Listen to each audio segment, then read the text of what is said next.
দোকানদারকে কতবার বোঝালাম আমার মাসকাওয়ারি বাজারটা দাও, 400 টাকা আমি জমা দিচ্ছি, কিন্তু কোনো মালই আমাকে দিল না। এখন আমি সংসারটা কি করে চালাবো বুঝতে পারছি না।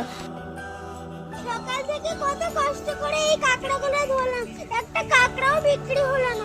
ওর থেকে ভালো পকেট মারি করে খেলে আর বেশি কষ্ট করতে হতো না। এ কি আমার টাকা? আজ বড় দান মেরেছি।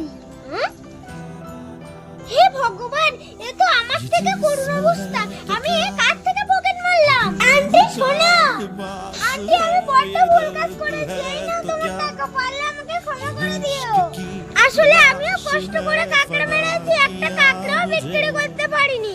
সেজন্য বাধ্য হয়ে টাকা চুরি করেছি, ওই যে সংসার চালাতে হয়েছে। আচ্ছা ঠিক আছে, সেই যখন আমার মাসকাওয়ারি বাজার করা হলো না, এর থেকে 200 টাকা তুমি নাও, সংসারে কাজে লাগে। আন্টি তাহলে তুমি এটা নাও।